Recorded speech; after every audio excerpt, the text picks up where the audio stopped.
کوے کے بارے میں کئی قسم کے انکشافات اور گمان کیے جاتے ہیں، جیسے کہ آپ سبھی نے اکثر سنا ہوگا کہ کوا آنے والے وقت کو پہلے سے جان لیتا ہے،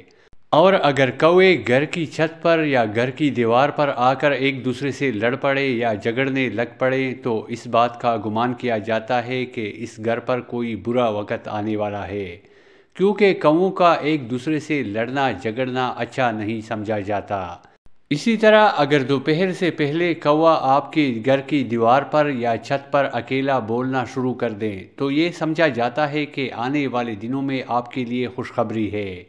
آپ کی دولت میں اضافہ ہو سکتا ہے، آپ کے روزگار میں اضافہ ہو سکتا ہے، آپ کو خزانہ مل سکتا ہے، آپ کو کوئی بڑی کامیابی مل سکتی ہے، یا بعض لوگ یہ بھی گمان کرتے نظر آتے ہیں کہ اس گھر میں کوئی مہمان آنے والا ہے۔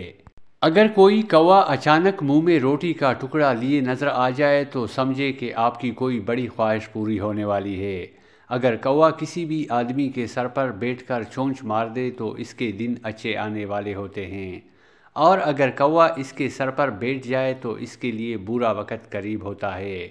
ان تمام باتوں میں کس حد تک صداقت ہے، ہمارے پیارے آقا صلی اللہ علیہ وآلہ وسلم نے اس بارے میں کیا فرمایا ہے، اور یہ باتیں پلائی کیوں گئی ہیں؟ کیونکہ گاؤں میں اکثر لوگ ان باتوں پر بے حد یقین کرتے نظر آتے ہیں۔ اگر ان سے پوچھا جائے کہ ان باتوں کا آپ کو کس نے بتلایا تو وہ کہتے ہیں کہ ہمارے بزرگوں نے آزمایا ہوا ہے، یہ حقیقت ہے، ایسا ہی ہوتا ہے۔ یہیں پر ایک نقطہ نظر آپ سبھی کے ساتھ یہ بھی شیئر کرتے چلیں کہ جیسے کہ کئی لوگوں کا یہ گمان ہے کہ ہمارے بزرگوں کا آزمودہ ہے یا ہمارے بزرگوں نے یہ بات کہی تو سچ کہی۔ اس بارے میں صرف اتنا کہنا چاہوں گا کہ کفار دین حق کا پیغام سن کر اسے اس لیے جھٹلا دیتے تھے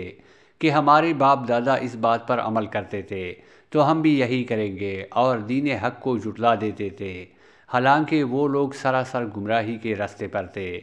ویسے تو اور بھی بہت سارے پرندے ہیں جو گھروں پر آتے ہیں، تو زیادہ تر لوگ کوے کے بارے میں ہی ایسی سوالات کیوں کرتے ہیں؟ ان سب سوالوں کے جوابات آپ سبھی کے ساتھ شیئر کرنے سے پہلے آپ کے ساتھ کوے کی ہسٹری آپ سبھی کے ساتھ شیئر کرتے چلیں کہ آخر اس پرندے کی ہسٹری کیا ہے، جس سے آپ کے لیے آج کے ٹاپک کو سمجھنا اور بھی آسان ہو جائے گا۔ کوا بہت چالاک پرندہ ہوتا ہے، اس کی نظر بہت تیز ہوتی ہے جو اسے خوراک اور دشمنوں سے آگاہ کرتی ہے۔ یہ کوا ہی وہ واحد پرندہ ہے جس نے انسان کو مردہ دفن کرنا سکھایا،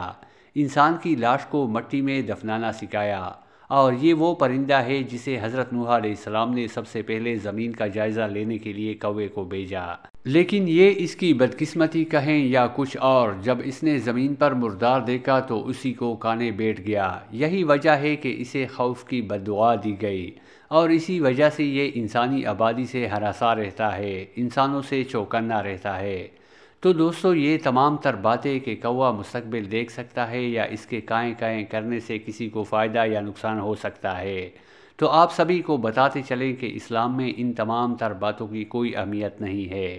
موجودہ دور میں ان باتوں پر ابھی بھی یقین کیا جاتا ہے، اور بہت سی ایسی چیزیں ہیں جن کو بدشگونی کی علامت کہہ دیا جاتا ہے۔ عبداللہ بن مسعود رضی اللہ تعالی عنہ سے روایت ہے کہ رسول اللہ صلی اللہ علیہ وآلہ وسلم نے فرمایا، بدشگونی شرک ہے۔ آپ صلی اللہ علیہ وآلہ وسلم نے 3 مرتبہ فرمایا، اور ہم میں سے ہر ایک کو کوئی نہ کوئی وہم ہو جاتا ہے، لیکن اللہ تعالیٰ توکل کی برکت سے اسے دور کر دیتا ہے۔ آخر میں آپ کو ایک بات بتانا ضروری سمجھتے ہیں کہ صرف اپنے اللہ پر یقین کامل کر لیں، مکمل توکل رکھیں، اور جو کچھ بھی ہوتا ہے کہ جو کچھ بھی ہوگا وہ اللہ ہی کی طرف سے ہوگا۔ جب آپ کا یقین پختہ ہو جائے گا تب انشاءاللہ آپ ان سب چیزوں، توہم پرستی، بدشگونی، بد اعتقادی سے انشاءاللہ نکل جائیں گے۔ یقین کریں، زندگی ہلکی پھلکی محسوس ہونا شروع ہو جائے گی، جس کی شرط صرف یہ ہے کہ رب ذوالجلال پر مکمل اعتقاد، یقین اور توکل رکھیں۔